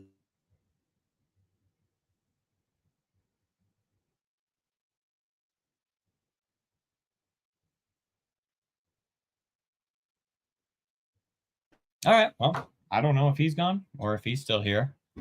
But, yeah, that Benchwarmer Tweaker Pro is a little bit more splitting hairs than the Aeronaut Howler is. We'll see. If you guys are in the chat, let me know if I'm still on screen. I think you're back. I'm back. Don't worry. Shit happened. Probably a magpie flew into the satellite or some shit. I don't know. Yep. Fucking my dog farted on the router again. No, I'm pretty sure it was the Tweaker. The first year one was the one because I didn't fold the nose on the Tweaker Pro. Okay. Because I think I rode that in the 56, which would have been the size that I would have rode, and that's a beefier board. So yeah. Yeah, so, yeah. All right, let's give this man a spin.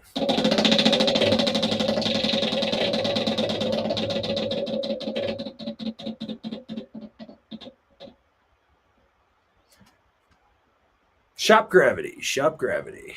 All right. We'll take this super chat from Sean. Currently own a Ride Kink 155, Spring Break Resort Twin 6 160, Capita Megadeth 161 wide, and a Crew Dart 160. If I'm adding one more board to the quiver, what could it be? Thank you so much.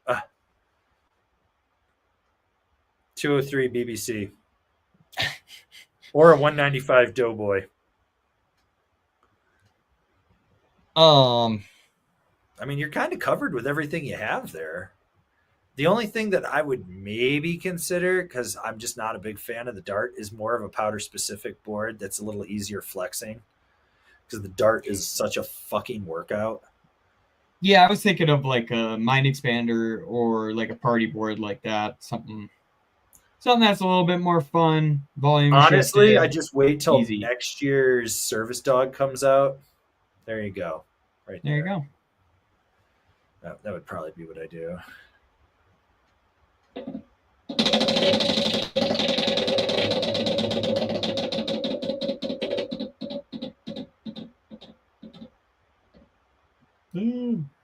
Click the links. Damn, I was really hoping someone was going to win a board so far today. We still got 40 minutes. Yeah, we do. Keep spinning. No. Let's see. Scroll down here and see what we can find. We'll take this one from P. Kerr. Hi, all. For 175 pound 9.5, is a 162 Ravine going to be a good to charge and play, or should I aim for the 58 Ravine Pro? Thanks for the reviews. Have a great summer. Cheers from Switzerland. No, I think you'd be fine on the 62 for charging. And stuff. I think the 58 at 175, you might be a little disappointed with the float on it. Yeah. So no, I think you're good. You're in the zone. Yeah. AutoZone? Mm-hmm.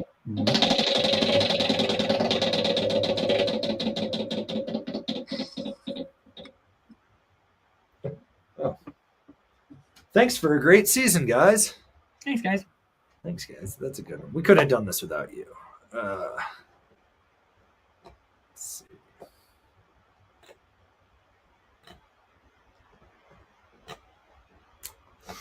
Okay.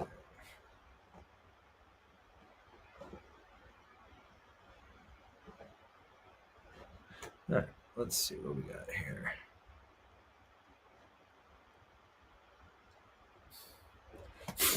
I like this super chat from Michael Stacy. Guys, thanks again for the awesome season. I expect some gas station sushi stories on return.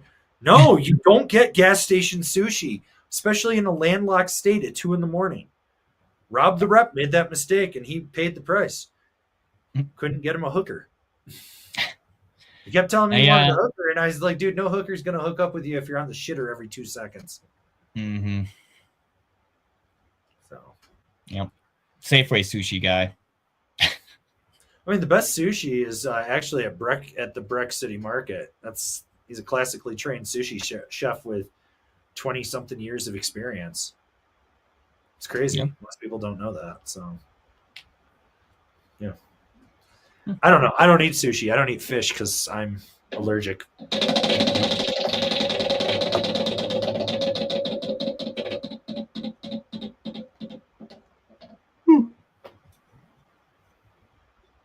Ollie slow signs, because I've been carrying everyone's weight for the last week. I laid every slow sign I could find. Ugh.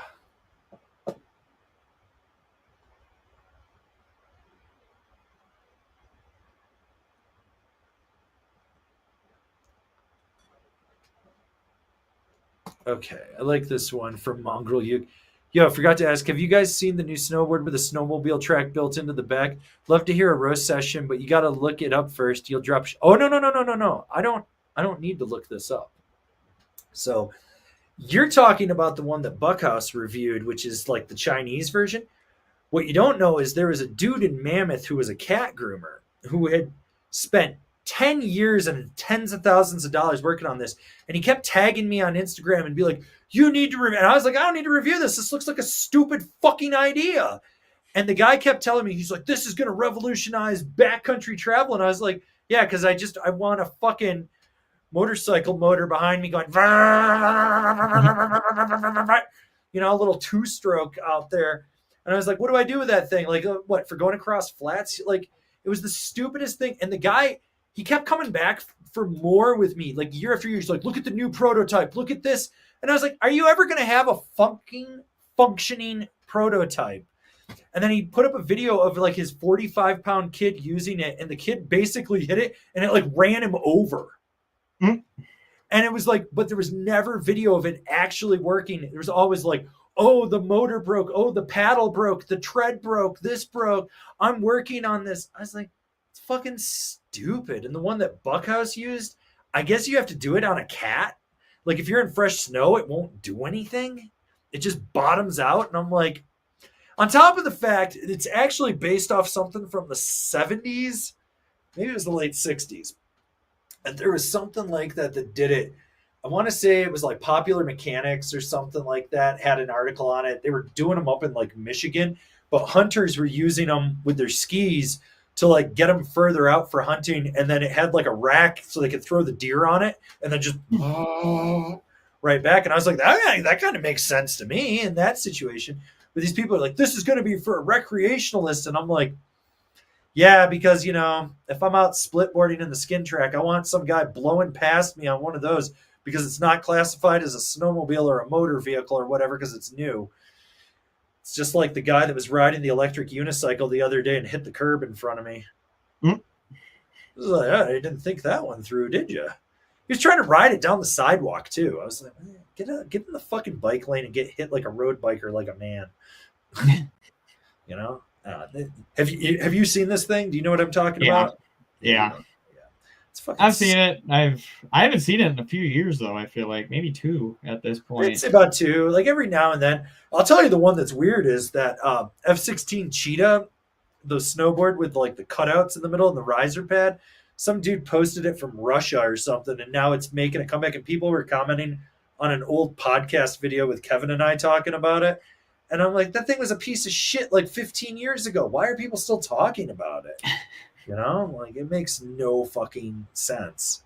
None whatsoever. Like, I don't get it. I mean, the shit, people will always come up with stupid shit. Like, if you're gonna come up with something stupid like that, like make it so like you could probably die if you use it. You know, Like the first the guys snowmobiles. that are out bumfuck that take the big wooden spools for like fiber optic cable and they're mounting them on cars and driving around with them and shit. Mhm. That's what I'm talking about. Or the guys that are putting wagon wheels on Teslas. Yeah. Stupid like that, man. Like, come on. At least Darwinism might actually win with that, and then we'd have less of that stupidity around. Like, you know, like all or nothing. That's where I'm at on it. Yeah, I don't know. I don't really understand the purpose of it. Like, well, the thing that blew my mind, the guy in Mammoth's like, this is going to be great for people getting around in the flats and all this shit. And I was like, why wouldn't they just ride a snowmobile? well, also my thought is like, say you're going to take it on, like, what do you mean getting through the flats? Like, are you going across long cat tracks with this thing on? Like, you're not taking it up a chairlift. You're going to have 60 pounds dangling from your They're like leg. saying like you get to a trailhead where you'd like have to skin like 20 miles or something to get to the mountain. They're like, you can go do that. And I'm looking at that going, okay, I guess, but like it has to be snowmobile access then at this point. I don't know. It's like, well, that's the other thing. I was going to say, well, like a lot of the places out there say you can't bring motorized vehicles on like trails like that. So like if you can't bring like, what is it? What are those things called? The what's a dirt bike with the track on the back? it's the snow bike. Okay. It's the motorized snow bike or the powder bike or whatever they call it. Yeah, because if you can't take one of those on it, then why would you be able to take a motorized snowboard up it? Like, that just doesn't make any sense to me. Also, it'd be kind of weird snowboarding uphill. Like, that would just seem really weird and counterintuitive almost. I don't know. I don't know. People always come up with stupid shit. It's like people will hit me up and they're like, I got this new invention for snowboarding. It's going to revolutionize it. And they show me, and I was like, somebody did that 5 years ago. Someone did it 10 years before that, 20 years ago. I'm like, you're not original. I was like, it failed then. You're going to fail now. Fuck you. I'm not going to fail. You don't know what.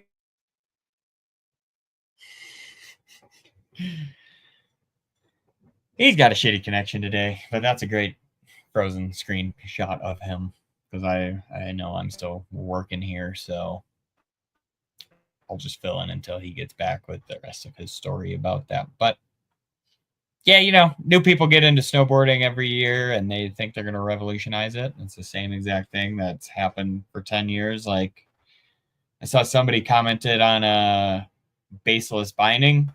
Did that back in the 90s. Don't need it. Oh, there you are. I'm back. Well, like, you know me. So like to go back to my original point, I come up with a lot of really shitty ideas. I do. The one good thing is when I bounce them off of you, you're either like, yeah, we should do it, and then we do it and it fails, or you're like, that's a really bad idea, and then you tell me why, and I'm like, yeah, I didn't think about that. Yeah, that's a bad idea. We don't need to do that. You know, like sometimes we have good ideas, like the how to set the binding video series. Thought that was going to be bigger than it was. Didn't get shit for views. Scrapped it. Yep. Yeah. Well, I was saying that I was like, yeah, people come into snowboarding every year and they think they're going to change the game. Like, I got an idea. And somebody mentioned before, like, what do you think of the baseless bindings they're coming out with? I think I was talking about Northwave. And I'm like, did that shit back in the 80s and 90s. Don't need it again. Like, why would you want to stand on your snowboard? That's just uncomfortable. I mean, that's essentially what EST bindings are, but with a foam pad. It's I hate that feeling underfoot. Like, it just kills your feet so fast. Yeah, especially if you're cranking down and you just have your foot on top of a board. Say you're on a lively board, you're gonna chatter your fillings out of your mouth. Like, your knees are gonna fall off. It's gonna be terrible. We don't need to go back to it. Let's not and say we didn't. Like, that's just terrible. It's like God, when was this? 12, 13 years ago, there was this company called Manic Snow. And they invented a binding with suspension. And so it sat this much higher because they had springs on all four corners with a big foam pad. They were a magnesium base plate. You know anything about magnesium? I know that it's plate? used. Oh, not for a base plate, but I know it's used for the ratchets on Union, and I know I've seen those snap before when it's cold. Okay. So So you know who used to make magnesium base plate bindings? K2. No. Do you know how many of them used to break? A lot all of them. Yeah, pretty much. And especially when magnesium gets cold and it's going in that, especially different types of cold, it cracks. And so these guys came in, they bought the biggest booth at SIA in the dead center of the trade show. That's I think it was 180K for that booth. And the way they put it was the walkway would come to this booth. So you had to walk through it or you had to walk around the outside of it. And so every one of those guys, polo shirts, fucking the lanyard, they nerds. They were fucking Silicon Valley type. Like, I think the youngest guy there was 55, right? Bunch of rich old white dudes. So I walk in and I'm looking at it. And the guy's talking to me and I was like, So by day 4, because this is in Vegas, finally I go in and I'm like looking at it and they come over to talk to me. And I was like, what's the price on this? And he's like, at the time, I think they said the low end was $380, but they were going to be like a $500 binding, I think is what it was. They were still figuring out their pricing and their sourcing. And I was like, $380 for a binding that sits an inch higher? I was like, this is going to change the torque of the board feel. And they're like, no, you're going to be able to overshoot every jump and land fine and all this shit. And I was like, yeah, and it's going to break the board. No, it's not. And I was like, you're talking about a binding with a base plate this big. So this is bigger than my face, right? With a spring on all 4 corners pushing down into it. That board's going to flex underneath. Something's going to happen. It's going to break. And I kept telling him, I was like, this is going to be a bad idea. And so these guys, like, fuck you. You don't know what you're talking about. You don't know shit. You're not even with a shop. You're not this. I was like, no, I'm with Snow Media. Like, I told him who I was. And I was like, well, you're one of the worst ideas I've ever seen. So I read an article about how bad it is. They're all commenting. They're like, we put like $1.2 million into this. And I was like, you know what I could have told you to do with that $1.2 million? Go invest it in a mutual fund and sit back and you'd make more money than you're ever going to make it. Fuck you. You don't know what you're talking about. Blah, blah, blah. You're an idiot. You just hate new technology. And I'm sitting here and I'm like, I love new technology when it works. But when it's kooky ass shit, I hate it. And, and I'm sitting there and this is going on.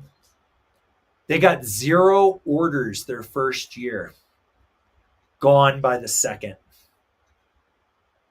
Yeah. Like, yeah. Sometimes you just got to be that person that says, hey, this is a bad fucking idea. Should have made a lift kit for it and they would have sold more. Marketed it in Texas. Yeah, with LEDs underneath it. Dude. Yeah, baby. Well, speaking of Texas, it's like that guy that invented that snowboard brake so you could strap in standing up that you slide under, called the Gripsta. I was like, or you could just take your heel edge and kick it into the snow and make a ledge and strap in. It's free. And the guy's like, fuck you, blah, blah, blah. And like all these people were trying to, just because you can do it doesn't mean other people can't do it. And I was like, literally, I could show other people how to do it, and they wouldn't have to buy this $28 piece of plastic that they got to clip, unclip, take out of their pocket, put underneath, do it, torque back, grab it, reach down and grab it. Like, it's just, you're strapping in with extra steps. And I was like, this is going to be a bad idea. And I'm just watching the comments on this guy's content, and it's just like getting rolled over. And it's like, and his wife is like super supportive, traditional wife from Texas. Oh, you're so good. You're doing great. You're an entrepreneur. And I'm like, of course someone from Texas would invent this. So I was like, you're from dumb fuckistan. Like, Jesus Christ, dude. Like, why? You're not, it's a piece of crap. It built cheap shit. So I don't know. Let's give this guy a spin. So I don't know.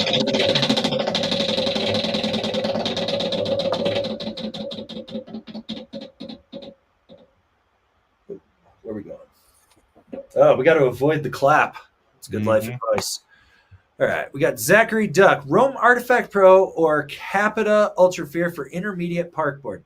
That that Artifact Pro is going to be more well-rounded for all-around use. The Ultra Fear is going to be great for jibbing. Yep. I'd probably push you to the Artifact Pro, honestly. Yep. So. Yep, that's exactly where I'm at too. Yeah. So, all right.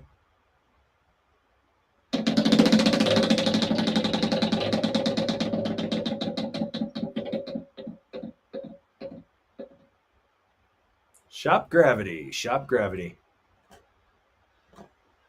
All right. Let's scroll down here. I know we missed some stuff.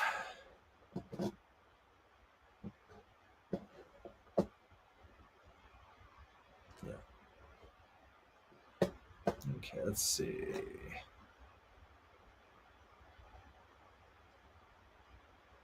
All right, let's see.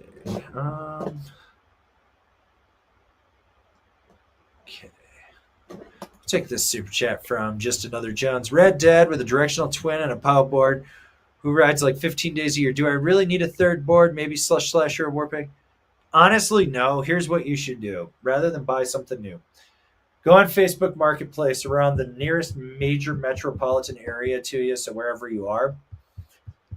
Look for a Slush Slasher or a Warpig on there that's maybe a season or two old, because I guarantee you it's not clapped, and you can probably pick it up for $150 this summer. Just start. If they've got it for $300, be like, $150 cash today.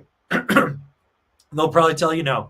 Wait a week. $150 cash today. Just whittle them down. And when they finally say 3 months from now, agree to that $150, be like, how about $100?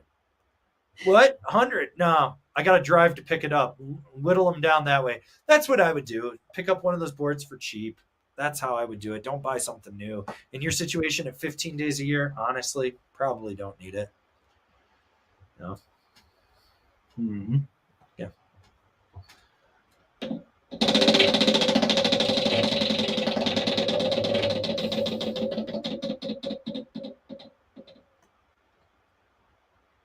Click the links. That was so close. That's right on there. It's right on there.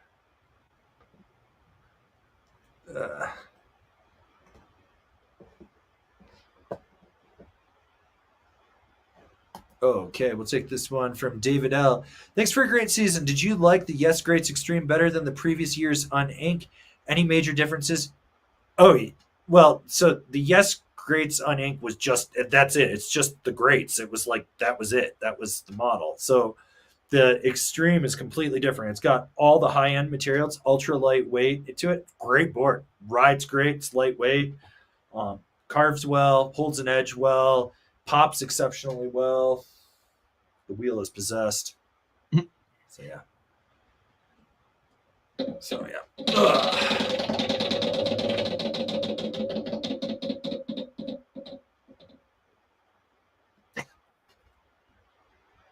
close. So close. Back to click the links. Let's see.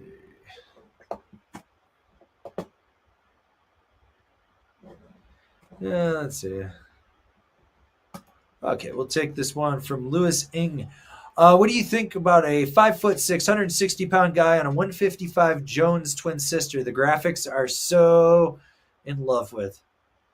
I mean, as long as your boot fits, you can do it. I mean, that shit doesn't know what you got in your pants. It's all about weight, but it will have a narrower waist. It'll have a narrower waist, and it's going to have more core milling in between the feet as well. Yeah. So it's going to be easier to foot steer, but you're not going to have it quite as much pop. I believe it still has the basalt in it for this year, and then next year I think it gets upgraded like the men's does. But yeah, I mean, the graphics look great on the women's always. So as long as you got a small enough boot, you should be fine. That's the whole issue. Like, I mean, I'm assuming that the boot will fit. So if it will, that would be good. I would say a 9 or smaller men's. Yeah, like a 10, you're really that's not going to work. Pushing. You're going to boot out. Yeah. All right.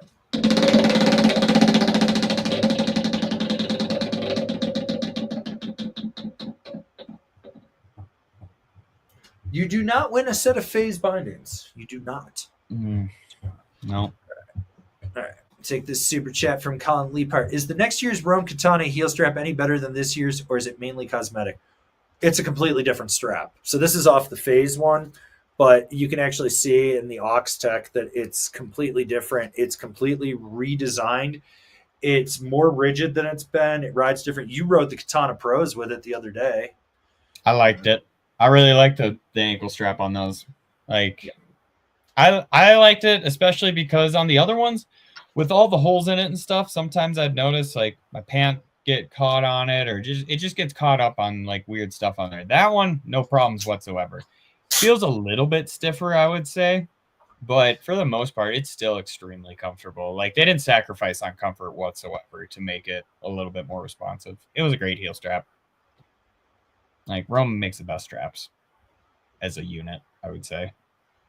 I'd agree. I really like that new strap. Like, it's the first Aux Tech strap that they did, because I've been running the old foam Black Label strap. Like, I've got 8 pairs of them still, so I can, like, every time I break one, I can just replace it. Broke one the other day.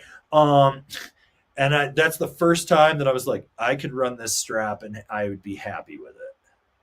So, what, Herbie growling at you? He was whining about something. Yeah. Throw him a bone. I don't know. He's just chewing on one and then started whining. I'm assuming he got it like caught on his tooth or something like that. He tried to stick his face in a bone. You know, come in He's here. Just a big old chongus. He is. He's coming to say hi to everybody. There he is. Herbie, say hi to everybody. Hey. Herb. Say hi to everybody. Herbie. Yeah, you big boy. Yeah, you big boy. Yeah. Big old chonkus. Oh, yeah. You big chonk. What do we got? Yeah. Let's see.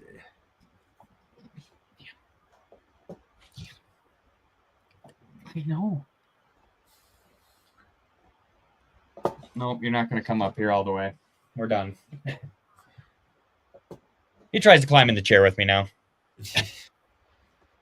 You're too big for that, bud. Yeah. All right, we'll take this super chat from Gorb up in good old Brampton, Ontario. He loves Brampton. 10 years from now, where do you think we'll be with snowboard construction? Can you see us moving away from wood cores? We tried that with foam. That didn't go well. It sounds like some companies are experimenting with foam again. Yeah, I mean, everything's cyclical. 10 years is such a big window. Like, I would be surprised. 10 years, we'd probably have gone full circle back to full wood again. Herb, what are you doing? He's just excited. He's like, dude, it's almost dinner time. Hook it up. Yeah, right. He knows you're talking to me, and he's like, he has my girlfriend, Baroness. I want to be with her. Yeah. She chews on my neck. Yeah. So, yeah, I think we'll see. Like, everything's just, it goes through cycles, and people try different things, and that's what's cool. Like, right now, I've been really stoked on all the different additives they've been putting in and stuff. That's what's really cool. Mm-hmm. Yeah, I mean, like, going back to it, where we're getting more boards with more carbon in them, but I don't think it's sustainable. Like, nobody can afford that. Like, and it doesn't perform as well in certain areas as like actual wood boards do. Like, when you have like the Megadeth with that full carbon core, it's not the stiffest board out there. You're not going to be taking it to giant rock drops and trying to like send it and land. That tail's just not going to be stiff enough. It's going to be snappy enough for you, but it just doesn't have it. Where, if anything, I think people will start using different woods in the core or laminating them differently to kind of give them different rigidity. But I don't really see us going fully away from wood. It's just, I think we're going to go to nuclear apocalypse, nuclear winter, and we're just carving boards out of trees. Yeah. That's how we're riding, just full wood. Like on Surf's Up with the penguins. That's spraying Pam on the bottom to grease it up. 40-year-old Pam, you know? No. I'm sure we could figure out. We could probably put some sap on the bottom, harden it up, cook it some way, and we got some base material there. We'll figure it out. Power surfs for everybody. No bindings anymore. Oh my god, I don't want to have to hike. I'm lazy. Gonna have to. Fuck. Nuclear winter. Nah, I'll die. I'll be the first to die. I'll give up. I'll just be like, I'm over it. I won't care. I'll just be like, this is too much work. Yeah. That's the whole thing. Yeah, I don't see it going away from the wood. It's a cheap enough material to use. Don't forget structure. Don't forget structure. No. Let's see. For that apocalypse, you're going to need structure in the apocalypse. You are. Yes. We'll take this one from Nathan Harvey. What would it take for Uncle A to get "Stay Angry" tattooed on him? I can't do it. My body will reject the ink. There's since I lost my spleen and my immune system is so compromised, it's not worth the hassle of trying because I've seen different things get rejected by my body. My body would reject it, and I really don't feel like having to get a skin graft. So, how about a henna? Can we get one of those lick tattoos? If I just make like 50 of those, we'll just put one on you every week. Oh hell yeah, I'd do that. Okay. Right across the neck. Stay angry. Stay angry. Sideways. Or right under with like a lipstick kiss on this side. I do it. Or just right under your eyes, just one says "stay" and then "angry" underneath the other. We'll come up with something good for you. Oh, I would maybe do that. a cave show up to Thirsty Thursday with just a bunch of faked. Well, that's like my 40th birthday when I ordered all those little tattoos, but I ordered the high end ones that last for like 3 weeks, and everyone put them on their face because it was open bar, so everyone's getting drunk on my dime, putting fake tattoos on their face, not realizing they don't come off. Poor Mitch at the deli at the market. He had like 3 on his face, and he's like, dude, I had to put turpentine on him to get him off because he got so drunk. He put one over his nose, and he woke up the next morning and just hopped on the bus to work, and everyone's looking at him. He's like, what the fuck's everyone looking at me for? And like my friend Anita, she put a teardrop rose under her eye, and she was doing parking enforcement.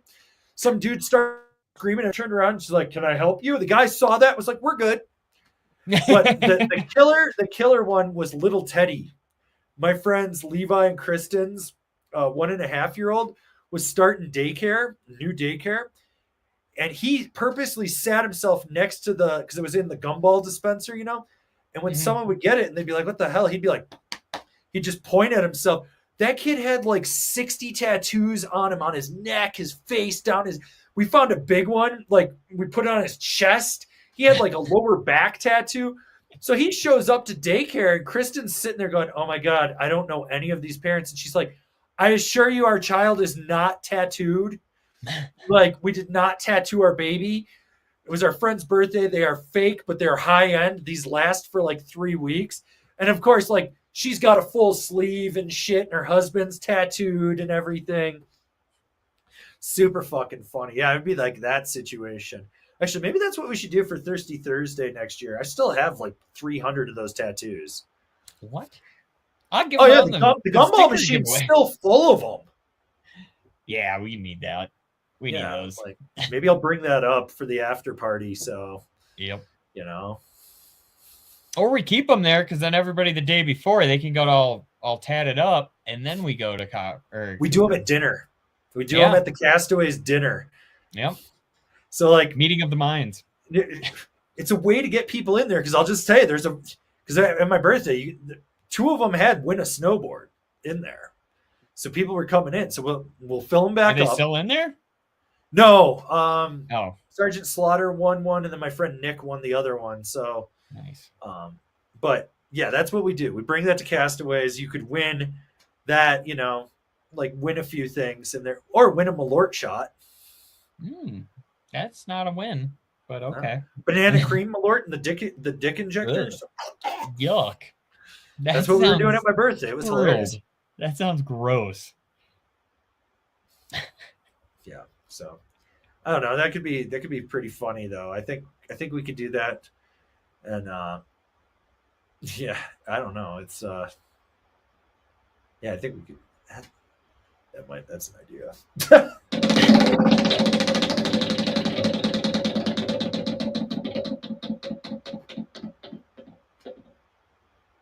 There we go. Got a small sticker pack for Nathan Harvey. Make sure you email us info@angrysnowboarder with your mailing address so we can get that in the mail to you. So,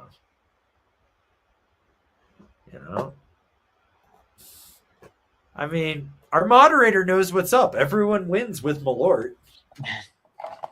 Everybody watching you take the Malort wins. You don't.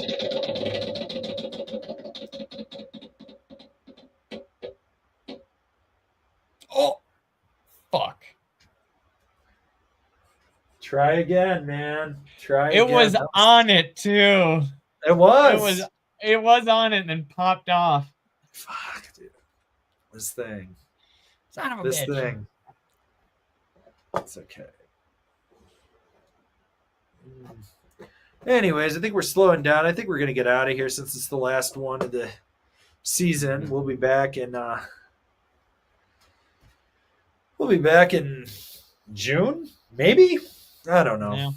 If not, right after the 4th of July, somewhere in there. But we'll be at Copper. We're going to be doing some riding still, running the season out. They're open until May 11th. Basin's going to be open for a while, too. So, Yep. We got that. And let's see. Don't forget, check the phase video. We do have some video links down in the description. Cultural mystery link of the week. Pick up stickers, angrysnowboarder.com. You can buy some stickers over there. You know, TC needs to eat Taco Bell while we're on break. So Yes. he's gonna do the TC Taco Bell Tour America from here to Minnesota. Every Taco Bell at every gas station and road stop on the way. Actually, did you ever notice you never see Taco Bells on the interstate? No. It's always like a Culver's or a Sbarro, Burger King. I was No going to say Taco Burger Bell. King all the time, but no Taco Bell. Oh my god, Sbarro No. is so bad, so fucking bad. But yeah. Anyways, thank you again, guys, for a great season. Like, you made it worthwhile. If you're looking for early reviews, Angry Snowboarder VIP, we've got a review posted every day right now, and starting next month, it'll be 2 a day on there. We're going to be working on a bunch more programming for you guys as well while we're on break. We're trying to get super ahead of things. So, yeah, that's what we got going on. But otherwise, we'll be back in the future, not the past. And we'll be answering your questions. Yeah. So thank Thanks, you guys. again, guys. Yep.